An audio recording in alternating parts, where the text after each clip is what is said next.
మిత్రులు ఆనందాచార్య గారు, సాహిత్యాచార్య బాలాచార్య గారు, సాహిత్య అకాడమీ, యాకూబ్, నాగేశ్వరం, శంకర్, సలీమా, ఇంకా సభలో ఉన్న మిత్రులు అందరికీ నమస్కారం. ఉంది ఇద్దరు గొప్ప కవులు, గొప్ప సాహిత్యమూర్తులు, తెలుగు జాతితో ప్రత్యేకించి తెలంగాణ పరిణామాలతో ముడిపడినటువంటి మహా వ్యక్తులు, వాళ్ళ శత జయంతి జరుపుకోవడం ఒకటైతే, ఈ వేదిక మీద ఉన్న మిత్రులందరూ కూడా గత 25 సంవత్సరాల నుంచి కూడా ఈ సాహిత్యము, యువ సాహిత్యకారులను ఒక చోటికి చేర్చడము, దానికి సంబంధించిన సమాలోచనలు, సంరంభాలు, వీటన్నిటిలో పాలు పంచుకుంటున్నటువంటి వాళ్ళు కావటం మరింత సంతోషకరంగా ఉంది. ఆనందాచారి గారు మంచి పరిచయం కూడా ఇచ్చారు కాబట్టి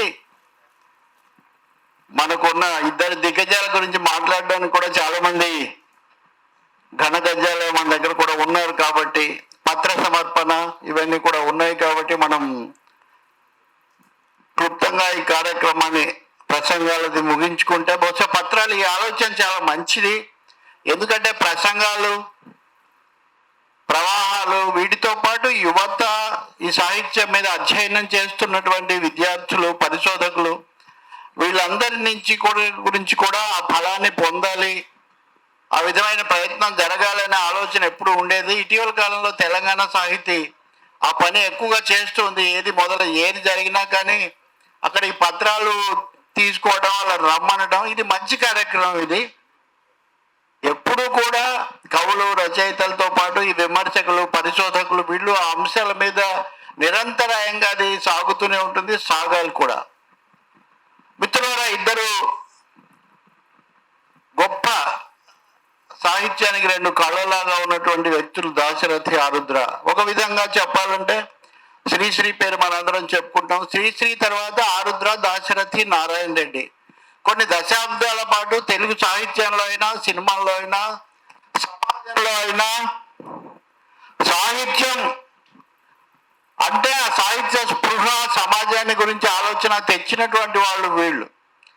వీళ్ళలో దాశరథి, ఆరుద్ర ప్రత్యేకించి చాలా సన్నిహితమైన మిత్రులు. దాశరథి గారు, నారాయణ రెడ్డి గారు ఇంకో విధంగా మిత్రులు. అంటే దాశరథి గారికి ఉన్న లక్షణమే అది. తెలుగు అక్షరం దాశరథి, తెలంగాణ అగ్ని దాశరథి, దాశరథి రకరకాలుగా ఆయన కూడా చెప్తారు కదా. దాశరథి, కవిత, పయోనిధి, ఇవన్నీ చాలా ఉన్నాయి. వీటన్నిటికీ కూడా పూర్తిగా ఒక సంపూర్ణ మేళవించిన స్వరూపం దాశరథి కృష్ణమాచార్యులు. దాశరథి రంగాచార్యులు కూడా, అన్నదమ్ములు ఇద్దరు కూడా అంత గొప్ప సాహిత్య మూర్తులు కావటం అరుదైనటువంటి విశేషమే. ఇద్దరు కూడా పోరాట యోధులు కావటం, ఇద్దరు కూడా ఆఖరి వరకు చేయటం. అయితే దాశరథి రంగాచార్యులు గారి సాహిత్యం ఇవన్నీ కూడా బాగా ప్రజలకు పరిచయం అయ్యాక కృష్ణమాచార్యులు అనే పేరు కూడా కలపాల్సి వస్తుంది. కానీ లేకపోతే దాశరథి, సినారే, దాశరథి, ఆరుద్ర, శ్రీశ్రీ వీళ్ళు ఎవరికి కూడా 3 అక్షరాల కంటే ఎక్కువ లేవు. కానీ 3 అక్షరాలు 2 అక్షరాల పేర్లు ఉన్నటువంటి ఈ గొప్ప కవులు, సాహిత్యమూర్తులు తెలుగు సాహిత్యాన్ని, తెలుగు సమాజాన్ని కూడా అమోఘంగా ప్రభావితం చేశారు. అందులోనూ దాశరథి ఒక చోట అంటాడు, ఇది నాగజముడు గుచ్చుకుంటుందని, నాగుపాము కరుస్తుందని తెలియని వాళ్ళ అనే పద్ధతిలో రాస్తాడు. లౌక్యంలో అనండి, లేకపోతే ఇంకో దాంట్లో కానివ్వండి, ఇవేమీ లేనటువంటి మూర్తి భవించిన సాహిత్యమూర్తి ఆయన. దాశరథి లాగా ఒక ఉద్యమంతో మమేకమయ్యి నిర్బంధానికి గురై జైలు గోడల మీద కవిత్వం రాసి, ఆయన జైలులో ఉన్నప్పుడు రజాకారులు జైల్లోకి ప్రవేశించి నిజాం ప్రభుత్వ అనుమతితో లేకపోతే దీంతో వాళ్ళు జైల్లో ప్రవేశించి జైల్లో ఉన్న ఖైదీలను చితకొట్టారు. దాదాపు 1-2 ప్రాణాపాయ స్థితిలోకి వెళ్ళిపోయారు. దాశరథి గారు చెప్తారు, నేను కూడా చనిపోతానేమో ఆ సమయంలో అనుకున్నాను, ఎలాగో నేను బతికి బయటపడ్డాను కానీ అన్నారు. బతికి బయటపడ్డాడు, తెలుగు సాహిత్యాన్ని, తెలంగాణ సాహిత్య స్ఫూర్తిని కూడా బతికించాడు అనే అంశాన్ని మనం గుర్తు చేసుకుంటే, జైలు గోడల మీద ఆ రోజు తెలంగాణ చైతన్య తేనె పూసిన కత్తి నెవరయ్యా, తెలిసింది నీ రూపు నెవరయ్యా అని ఎవరో అజ్ఞాత ఖైదీ రాశారు. అజ్ఞాత ఖైదీ ఎవరో మనకి ఇప్పటికి కూడా తెలియదు.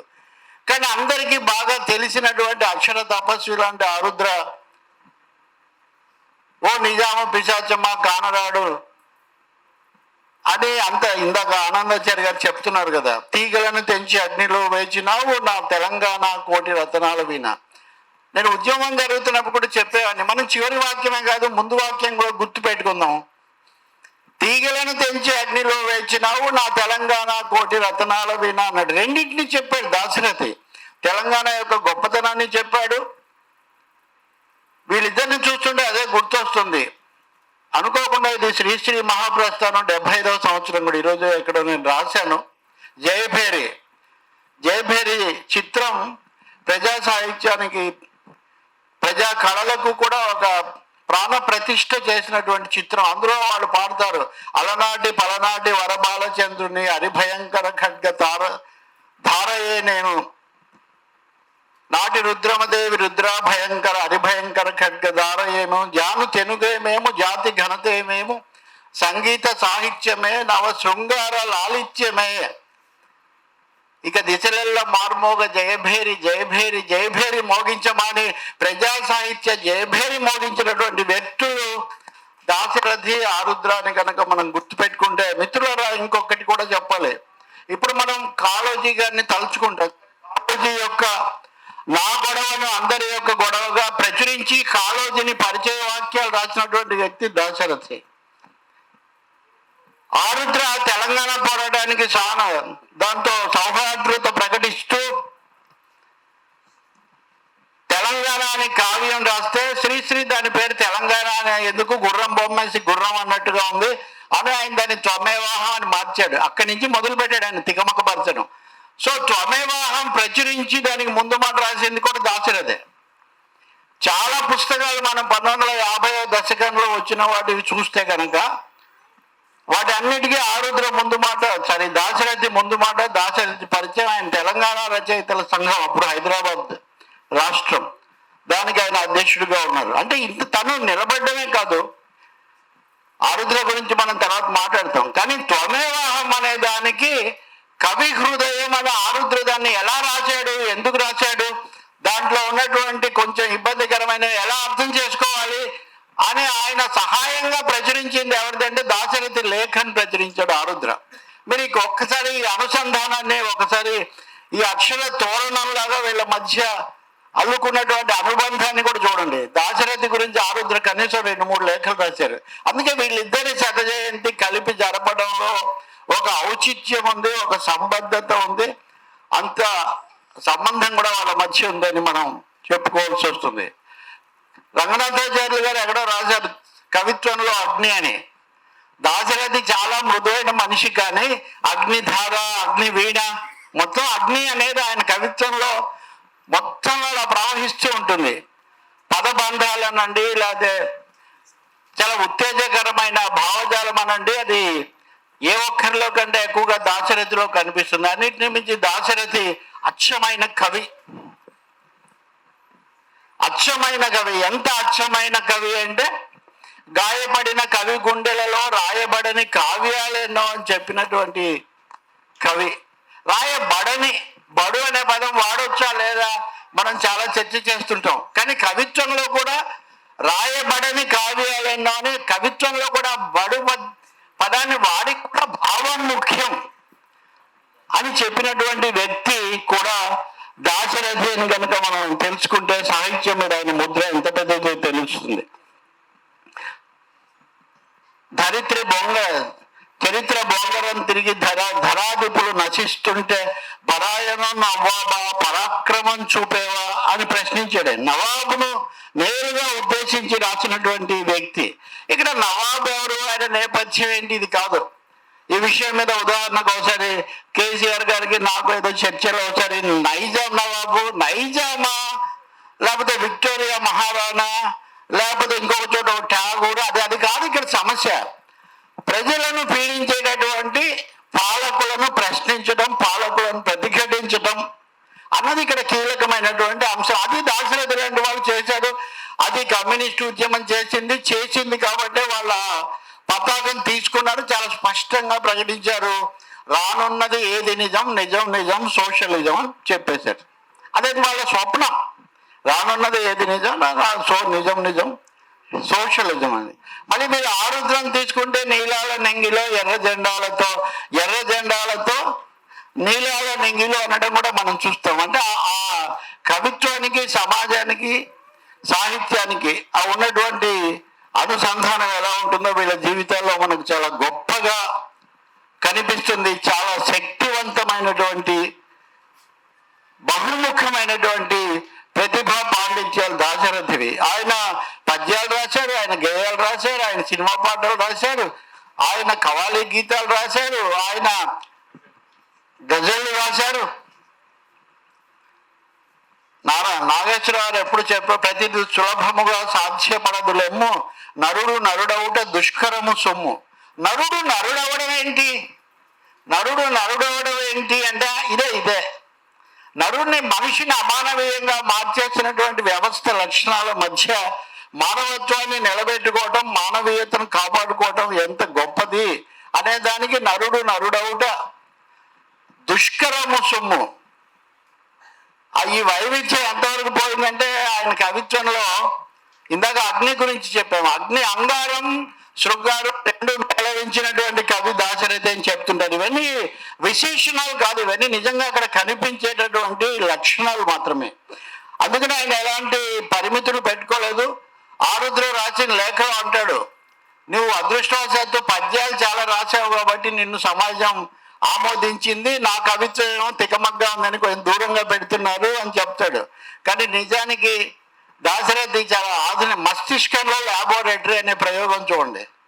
ఆ రోజుకి అది చాలా పెద్దది, మస్తిష్కంలో ల్యాబొరేటరీ. ఇంకెవరు దుర్గా ప్రసాద్ రాస్తాడు, ఈ ప్రపంచాన్ని ఎవడో పొటాషియం సైనైడ్లో ముంచాడు అంటాడు. పొటాషియం సైనైడ్లో ముంచితే ఇంకేం మిగలదని. అలాంటి అభ్యుదయ కవులు అనండి, ప్రగతిశీల కవులు, మీరు ఏం పేరైనా పెట్టండి, వాళ్ళు సమాజాన్ని అన్ని కోణాల్లో చూశారు. అందుకనే దాశరథి కవిత్వం పొడవునా కూడా మనకు చాలా మహత్తరమైనటువంటి, అన్నార్తులు అనాథలు ఉండని ఆయుగం అది మరింత దూరం. ఆ ప్రశ్న ఇంక అందరూ గొప్ప గొప్ప సాహిత్యకారులందరూ కలలు కన్నది అదే కదా. కాబట్టి ఆయన రాసిన వీటన్నిటి మీద చాలా పత్రాలు సమర్పిస్తారు. కాబట్టి నేను ఇంకా మరీ వివరాల్లోకి పోయి ఇప్పుడు చెప్పడం లేదు, ఆ పని వాళ్ళు పత్రాల్లో సమర్పిస్తారు. మీకు సాయంత్రం అవన్నీ ఉన్నాయి. కాబట్టి ఖుషిగా నవ్వుతూ, చలాకి మాటలు రువ్వుతూ, హుషారు గొలిపేది ఎందుకే నిషా కనులదాన. ఇందులో ఎన్ని పదాలు తెలుగు పదాలు కాదు ఇవి, కానీ చాలా అప్పటికి ఇప్పుడు వింటే కూడా హుషారు మనకు కూడా వస్తుంది. ఆ సినిమా హీరోయిన్లకు వచ్చిందో లేదో తెలియదు. కానీ అంటే తెలుగు భాషకు, ఉర్దూ భాషకు, వివిధ భాషలకు మధ్య ఉన్నటువంటి సాంస్కృతికమైన సంబంధం అవన్నీ కూడా పూర్తిగా తెలిసినటువంటి వ్యక్తి దాశరథి. ఆయన సంస్కృతం కూడా నేర్చుకున్నారు. ఆయన తన ఆత్మకథలో కూడా చెప్తారు, మా నాన్నగారు కూడా చాలా పండితుడే, ఆయన చాలా చెప్పారు. కానీ వాటన్నిటికంటే కూడా మా అమ్మ దగ్గర నేను ఆ మానవీయ విలువలు నేర్చుకున్నాను అనే మాట దాశరథి చాలా స్పష్టంగా. అందుకనే ఆయన కవిత్వం పొరుగున మహిళలను చాలా గొప్పగా గౌరవించే అనేక ప్రయోగాలు కూడా మనకు కనబడతాయి. దాశరథి కవిత్వాన్ని గురించి ఇంకా చాలా చాలా కోణాలు అలా అట్టిపెట్టి రెండో భాగంలోకి మనం వస్తే ఆయన చాలా ఆసు కవిత్వం అంటారు. మొన్న ఎవరో ఒక ఆయన చెప్తున్నాడు, ఆయనకు బిరుదు కూడా వచ్చింది. మనం కాగితం పెట్టుకోం కదా, అలా రాసేస్తుంటామని. ఆసు కవిత్వం చేయడం, చెప్పడం, ఆసుగా మాట్లాడడం, కుదర్చడం అంత పెద్ద గొప్ప విషయం ఏం కాదు. వీళ్ళందరూ కూడా చెప్పగలుగుతారు. కవ్వాలి మీద మీరు ఏమైనా పాట రాయగలుగుతారా అని దాశరథిని అడిగితే నవ్వాలి ఆ నవ్వులు నాకే ఇవాళ వెంటనే ఆయన అంటుండగానే ఆయన బాగా ఇవన్నీ ఆసు కవిత్వం లాంటివే. చెప్పాలంటే ఆసు కవిత్వం అంటే అదే పనిగా కూర్చొని ఇదంతా అని కాదు. ఎప్పుడైతే మీకు పదాల మీద, భాష మీద అది ఉంటుందో, ఆలోచన ఉంటుందో అది వస్తుంది. ఆ విధంగానే కావేరి కవైలి అని ఏదో ఆయన అంటుండగానే నాకు గోదావరి గట్టుంది, గట్టు మీద చెట్టుంది, చెట్టు కొమ్మన పిట్టుంది, పిట్ట మనసులో ఏముంది. చాలా మందికి తెలియదు వాస్తవం. గోదావరి గట్టు ఉందంటే అది ఏ ఆత్రేయ రాశాడేమో, లేదా అది ఇంకెవరో రాశారేమో అనుకుంటుంటాడు. కేసీఆర్ కూడా అనేవాడు కదా, గోదావరి అంటే మనము పిచ్చివాళ్ళ లెక్కలు మనం అక్కడ రాజమండ్రి వరకు పోయినాం, కానీ గోదావరి ఇక్కడి నుంచే పోతుంది. ఎక్కడి నుంచి పోయినాం గోదావరి. ఏదేమైనా తెలుగు భాషకి 56 అక్షరాలే. కాబట్టి దాశరథి నిజంగా గోదావరి గట్టు ఉంది పాట ఎంత అద్భుతంగా రాశాడు. ఇంకా అది అలా ఉండిపోయింది. అది ఏమనాలంటే ఒక ల్యాండ్ మార్క్ అన్నట్టే ఇది పోయిటిక్ మార్క్. చివరిలో చూడండి, ఆయన కవితలన్నింటిలో అదే గొప్పతనం. పిట్ట మనసు పిసరంతైనా ప్రపంచమంతా దాగుంది, అంతు తెలియని నిండు గుండెలో ఎంత తోడితే అంతుంది. వెన్నెల ఉంది, ముళ్ళుంది, పొగరు వగరు అన్ని కలిపి ఇవన్నీ చెప్పడం ఒకటైతే, వగరుగా పొగరుంది. పొగరు మామూలుగా లేదు, వగరుగా పొగరుంది. ఇవన్నీ అయిన తర్వాత ఏమన్నామా, ఏది ఎవరికి ఇవ్వాలో ఇడమరిచే ఆ ఇది ఉందన్నాడు. ఆ విఘ్నత, విచక్షణ, ఆ వాస్తవికత దాశరథిని లేదా వీళ్ళందరినీ కూడా మహాకవులు చేస్తున్నారు. అది ఉంటే మీరు మహాకవులు అవుతారు, అది లేకపోతే ఇంకోటి అవుతారు. ఊరికినే ప్రతిదానికి ఊగిపోతే ఆ విషయంలో బహుశా నేను నిన్న ఈరోజు పరిశీలిస్తుంటే తెలుసుకుంటున్నా, పాడుతున్న చాలా పాటలు దాశరథి రాసినవే. బహుశా సినిమా కవిగా దాశరథికి ఇంకా కొంచెం పెద్ద స్థానం, ఇప్పుడు ఆయనకున్న స్థానం ఏం తక్కువది కాదు. ఆయన సినిమాలో కన్నా ఇమడలేక కొంచెం దూరంగా ఉన్నాడని కూడా అంటారు. రెండోది నారాయణ రెడ్డి లాగానే వైస్ ఛాన్సలర్లు అవి ఇవి ఏం చేయలేదు. బహుశా లౌక్యంలో ఆరుద్ర కంటే నారాయణ రెడ్డి కంటే ఒక మెట్టు తక్కువ దాశరథి. ఆయన తను సాహిత్యము తను రాసుకుంటూ పోవటం, అంతకు మించి ఆయన ఆస్థాన కవిగా ఉన్నాడు. ఆస్థానం అంటే ఏమో పార్టీది కాదు కదా, ప్రభుత్వంది. అప్పుడున్న పరిస్థితుల్లో అదో తీవ్రమైంది అయింది. ఇప్పుడు మన కవులందరూ ఆస్థానాల్లోనే ఉన్నారు కదా, మా ఈ స్థానంలో ఎవరున్నారు, మనమే ఉన్నాం. కాబట్టి ఆస్థానాలు ఇప్పుడు సారా అకాడమీకి ఉన్నారు, తెలుగు అకాడమీ, తెలంగాణ సాహిత్య అకాడమీ అంటే it's a government institution, it's not a party affair. ఇప్పుడు నేను ఒక చిన్న విషయం చెప్తా, పెద్దవాళ్ళు ఎక్కువ మంది ఉన్నారు, తక్కువ మంది ఉన్నారు కాబట్టి శ్రీశ్రీని విరసం అభిశంసించింది ఎందుకు? జలగం వెంగళరావు మీద పాట రాసినందుకు. ప్రజానాయకుడు జలగం, ప్రజలే ఆయన బలగం ఏదో రాశాడు. సో ఆయన తర్వాత సంజాయిషి ఇస్తూ నేను ఎమర్జెన్సీని, అత్యవసర పరిస్థితిని శ్రామిక వర్గ నియంతృత్వంగా పొరబడ్డాను అని ఆయన ఎక్స్ప్లెనేషన్ ఇచ్చాడు.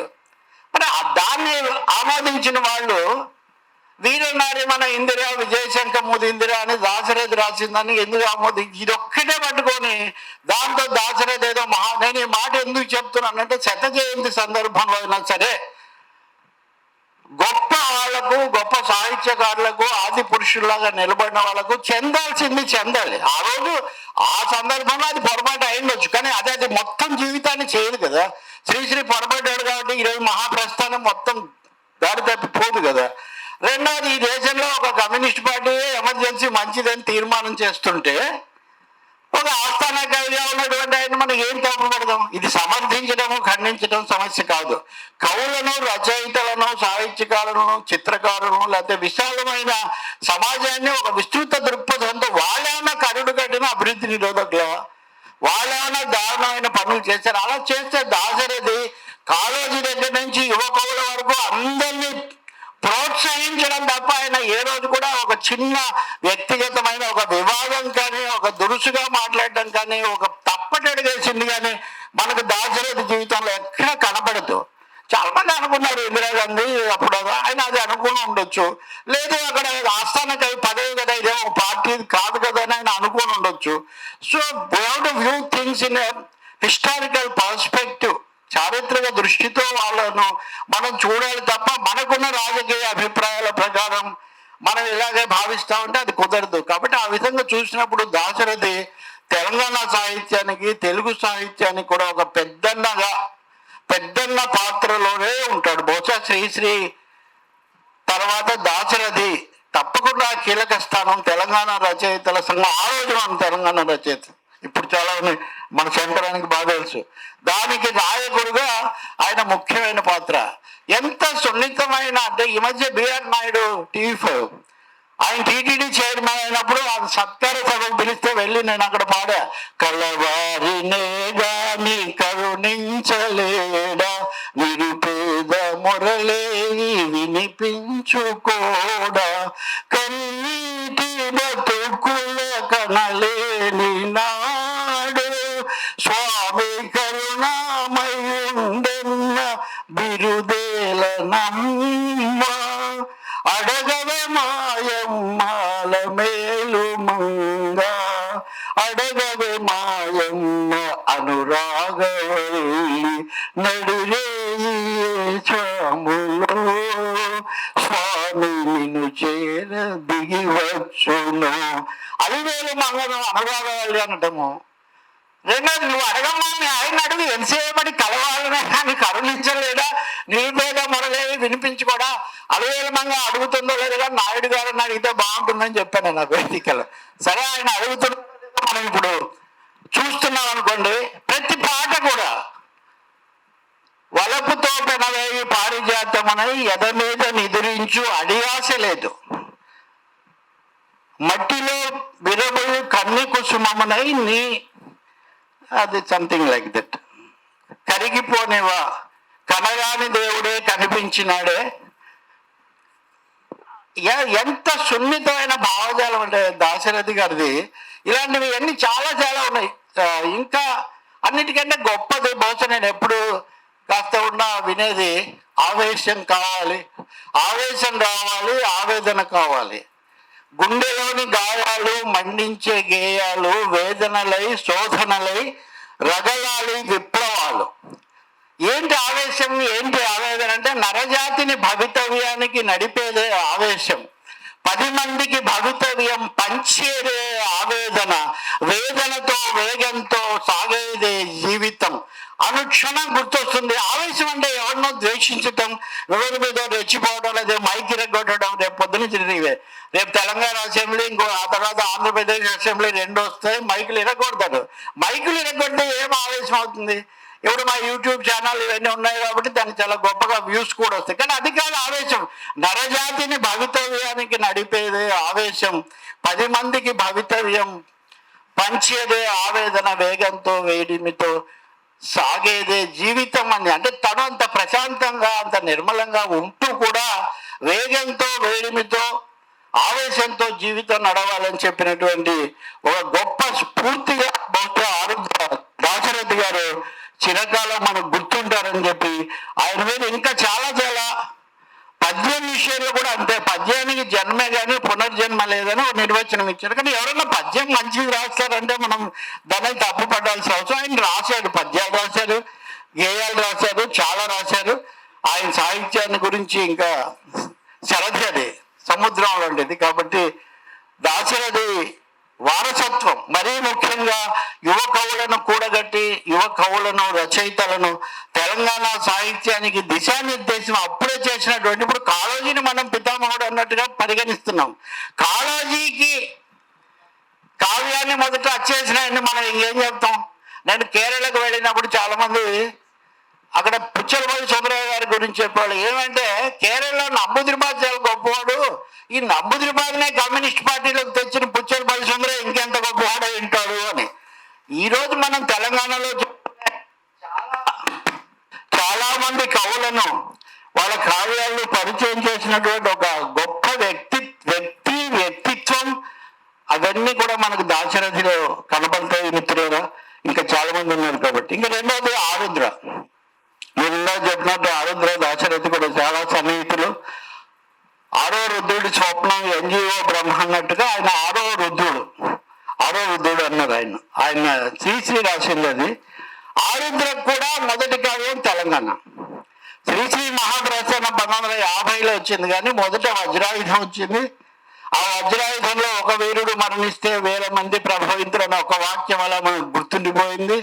రెండవ కావ్యం తోమేవాహం. అంటే వీళ్ళిద్దరికీ ఉన్న రెండింటికి కూడా ప్రచురణకర్తగా వెన్ను తట్టిన వాడు దాశరథి. ఇది వాళ్ళ గొలుసు చైన్ రియాక్షన్ లాంటిది అనమాట. ఆరుద్ర తెలుగు వాళ్ళకు చాలా చాలా సుపరిచితుడే కాదు, గుర్తుండిపోయిన ఒక గొప్ప కవి శ్రీశ్రీ ఆరుద్ర. ఇందాక నేను అన్నట్టుగా ఆరుద్ర చేసిన ప్రయోగాలు అది కవిత్వంలో ఇప్పుడే కాదు అప్పుడే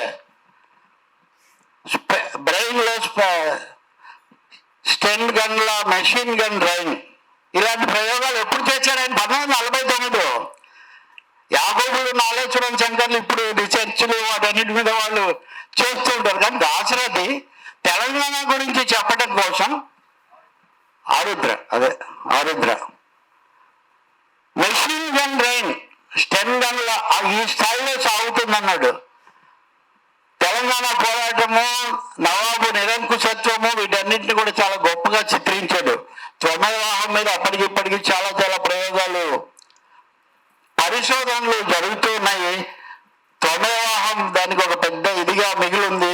నేను ఆ పని కూడా సాయంత్రం పత్రాలు సమర్పించే మిత్రులకు వదిలేస్తూ ఇతరత్ర కూడా ఆరుద్ర బహుముఖ పాండిత్యం అనేది ఏదన్నా ఉంటే దానికి ఆరుద్ర ఒక నిదర్శనంగా ఉంటాడు.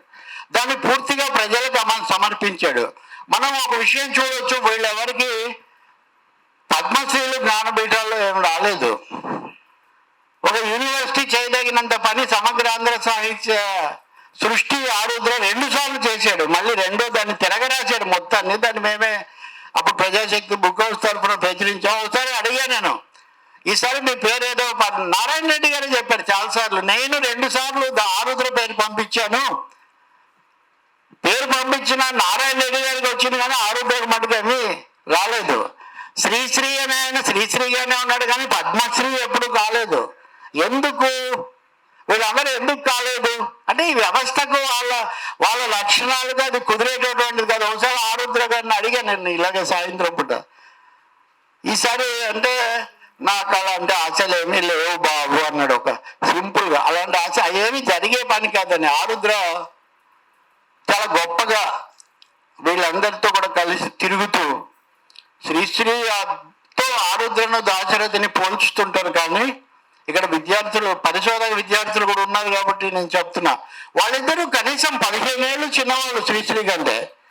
15 ఏళ్ళు అంటే ఆల్మోస్ట్ నెక్స్ట్ తదుపరి తరానికి చెందినటువంటి వాళ్ళు. వాళ్ళ పేరు దాంతో పాటు సాగడమే నిజానికి వాళ్ళ ఔన్నత్యానికి వాళ్ళ ప్రతిభకు ఒక నిదర్శనంలాగా చెప్పాలి. ఎవరు ఇన్ఫ్లుయెన్స్డ్, దే ఇన్స్పైర్డ్ అయినటువంటి వాళ్ళు వీళ్ళు. కానీ వాళ్ళు అలా నిలబడ్డారు. ఆరుద్ర త్వమేవాహం తర్వాత అనేక కావ్యాలు ఎలా రాశారు, ఆ సినీ వాలి అనండి, లేకపోతే ఇంకా వీటన్నిటిలో తెలుగు వాళ్ళకు ఆయన బాగా గుర్తుండిపోయాడు. పరిశోధకులకు సమగ్రాంధ్ర సాహిత్యం ద్వారా ఆయన గుర్తున్నాడు. ఆరుద్ర కూడా తెలంగాణతో గొప్పగా ముడిపడిన వ్యక్తి. త్వమేవాహం రాసినందుకే కాదు, ఆరుద్ర వ్యాసపీఠం మనం చదివితే తెలంగాణకు గీత గోవిందానికి సంబంధం ఏంటి, కూచిపూడికి దీనికి సంబంధం ఏంటి, ఇలాంటివన్నీ కూడా ఆయన చెప్తాడు. జానపదం, తెలంగాణ జానపదాల మీద ఆయన గొప్ప పరిశోధన కూడా చేశాడు. తెలంగాణ ఆంధ్రప్రదేశ్ ఇప్పుడు విడిపోయినా కానీ అన్నదమ్ముల్లా కలిసి ఉందాం అనేది కదా కాబట్టి కాన్సెప్ట్. కాబట్టి సాహిత్యపరమైనటువంటి సమస్య ఏం లేదు. కానీ నేను చెప్పదలుచుకుంది అది కూడా రాశాడు దాశరథి. ప్రజాకోటి, ప్రజావాటి వెళ్ళి చెప్తూ నా దగ్గర 1.5 కోటి ప్రజలు ఉన్నారు, వీళ్ళతో పాటు ఇంకో 2 కోట్ల మందిని కలుపుకొని నేను కవిత్వం రాస్తున్నానని చెప్పాడు. వీళ్ళందరూ కూడా ఈ ప్రజాకవులందరూ ఆ స్పిరిట్, ఆ స్ఫూర్తికి నిదర్శనం అనుకుంటే ఆరుద్ర గొప్ప పరిశోధకుడు. అదనంగా ఆయనకున్న ఒక లక్షణం ఏంటంటే గొప్ప పరిశోధకుడు, గొప్ప అధ్యయనశీలి. అసలు అన్ని విషయాలు రాయటం ఎలా, దాశరథి గారు ఏ విధంగా వాటిని అనువాదాలు చేయటం లేకపోతే చేశాడో, మగ్దుమ్ను కూడా అనువాదం చేశాడు. ఫర్ ఇన్స్టెన్స్ చాలా మందిని తెలుగు వాళ్ళకు, తెలుగు సాహిత్యంలోకి తెచ్చాడు. ఆరుద్ర కూడా ఇందాక వారు చెప్పినట్టుగా విలేఖించ నిండు నన్ను తెలంగాణ వీరగాథ వ్యధలతో నిండిన నువ్వు వ్యాకుల త్యాగాలతోడ పెళ్లిబికే ఆశాలతో పల్లవించు అమరగాథ అని హరీంద్రనాథ్ చటోపాధ్యాయ ఇంగ్లీష్లో రాస్తే, అంటే మాత్ర ప్రజా పోరాటాలకు ప్రాంతాల సరిహద్దులు లేకపోతే దేశాల సరిహద్దులే ఉండవు అనడానికి త్వమేవాహం కావ్యం బ్రెయిన్లో స్పెయిన్లా మెషిన్ గన్ రైన్. బ్రెయిన్లో స్పెయిన్లా మెషిన్ గన్ రైన్ అంటే స్పెయిన్లో అంతర్యుద్ధం జరుగుతుంది. శ్రీశ్రీ మహాప్రస్థానంలో కూడా దాన్ని ప్రస్తావిస్తాడు ఆ జ్ఞాపకాల్లో. సో స్పెయిన్ అన్నప్పుడు ఎంత అంతర్జాతీయ దృక్పథం కలిగినటువంటి కవులు వీళ్ళు. ఇంత త్వమేవాహం రాసి కుదరదు, ఇంత కష్టం అసలు మనకు అర్థమే కాదు అని అనుకున్న ఆరుద్రే చిన్న తాళ్ళను పేని పెద్ద ఏనుగుని పట్టువాడే జ్ఞాని ఓ కూనలమ్మ అని అంత సులభంగా రాశాడు. మళ్ళీ చెలియ చీరలు దోచి చెలియ చీరలు కాచి చేసనే లాలూచి ఓ కూనలమ్మ. ద్రౌపదీదేవి చీరలేమో కాచాడు, గోపికల చీరలేమో దోచాడు, లాలూచి చేశాడు. మేనమామకు యముడు, మేనెత్తకు మొగుడు, ఘనుడు కదా మాధవుడు ఓ కూనలమ్మ. అంటే దీంట్లో ఉన్న వ్యంగ్యము, దీంట్లో ఉన్న భాషాపరమైన ప్రయోగము, కొంతమంది అనొచ్చు ప్రాసలు ఇవన్నీ ఎందుకని, అన్న ప్రాస కాదు సోదరా, అది నా ఘోష, అది నా భాష.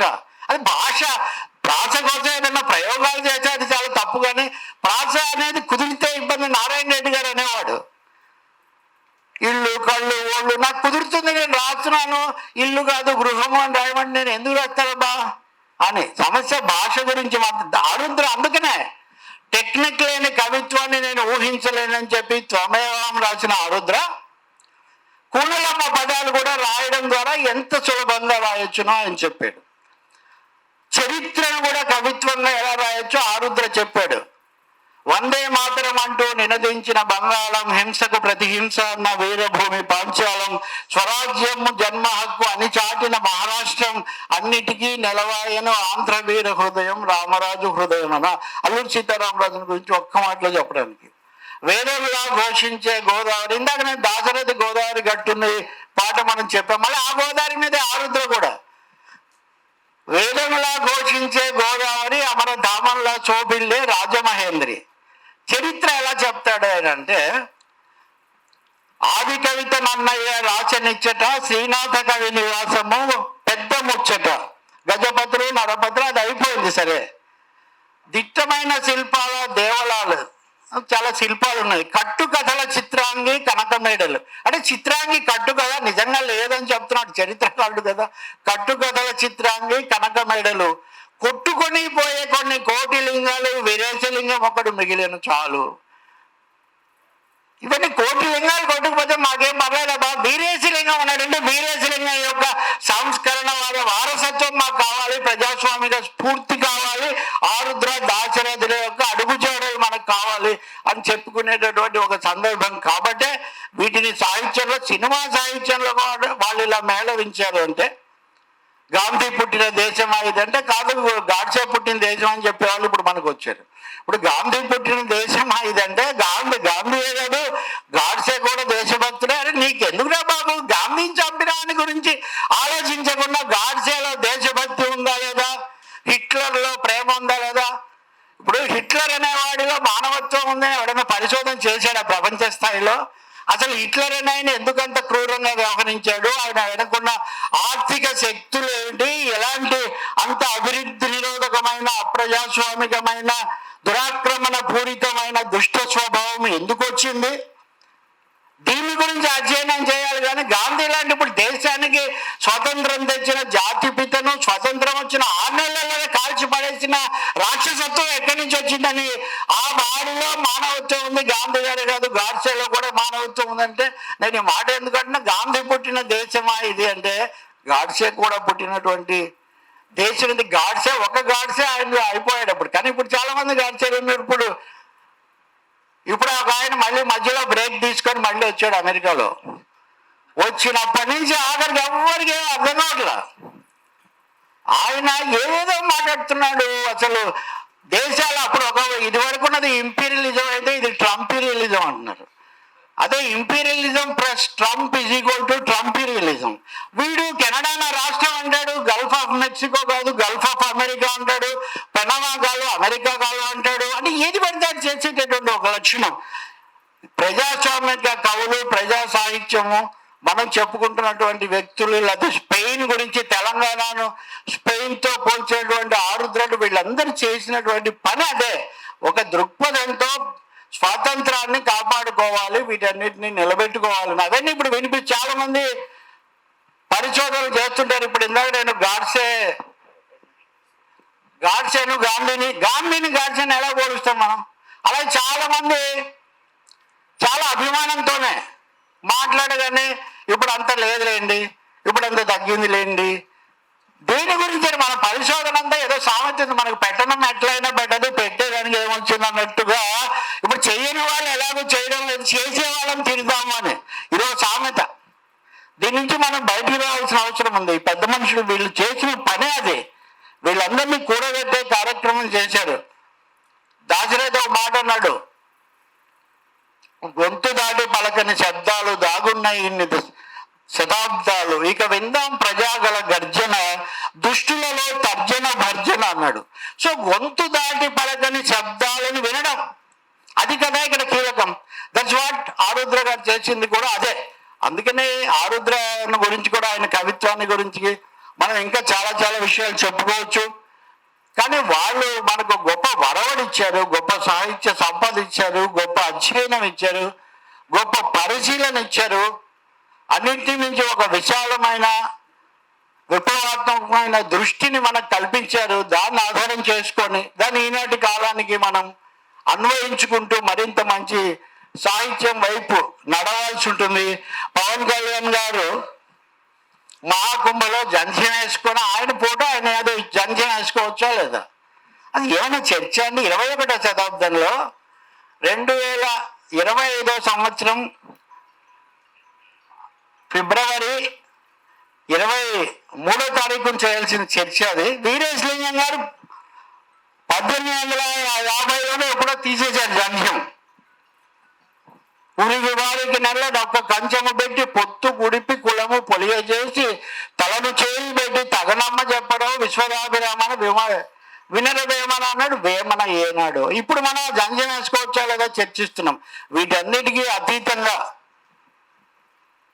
ఒక విశ్వవ్యాపితమైనటువంటి సహోదర భావం, విప్లవాత్మకమైన దృష్టితో ముందుకు పోవాలి, ప్రజా సాహిత్యాన్ని సృష్టించాలి అని మనకు సందేశం ఇచ్చినటువంటి వాళ్ళు, దానికి నాంది పలికినటువంటి తెలంగాణ పోరాట స్ఫూర్తిని ప్రతిధ్వనించిన వాళ్ళు దాశరథి, ఆరుద్ర గారు అనుకుంటే ఆ బాటలో ముందుకొచ్చిన ప్రజా సాహిత్యం మన ముందుంది. ఇప్పటికి కూడా తెలంగాణ సాహిత్యం లాంటివి ఆ ప్రయత్నాలన్నీ కూడా చేస్తున్నారు. ఆయా సందర్భాల్లో చిన్న చిన్న తేడాలు చిన్న చిన్న వచ్చి ఉండొచ్చు. శ్రీ ఆరుద్ర, శ్రీ దాశరథి ఇవన్నీ మన అనేక సార్లు ఈ విషయాల్లో దొరుకుతుంటాయి. కానీ నిజమైంది వాళ్ళ మార్గం ఏంటి, వాళ్ళు సృష్టించిన సాహిత్యం ఏంటి అనేది మనం భావిస్తే మిత్రుల అనర్ఘ రత్నాలు ఆశయాలతో నిలబడేటటువంటి ఆయుధాలు లాంటి కవిత్వం వాళ్ళు మనకి ఇచ్చారు. దాన్ని మనం తీసుకొని ముందుకు పోవడానికి శత జయంతి సందర్భం మనకు దారి చూపాలని, దానికి సంబంధించి అనేక పుస్తకాలు కూడా రాబోతూ ఉన్నాయి.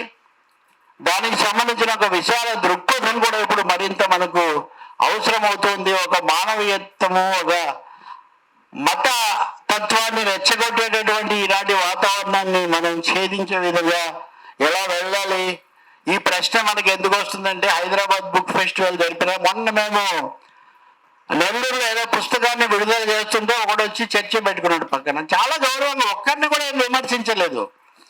హైదరాబాద్ బుక్ ఫెస్టివల్లో వేణుగోపాల్ మీద, నెల్లూరులో మా సమావేశంలో అదే, తిరుపతిలో మళ్ళీ అక్కడ కూడా అదే.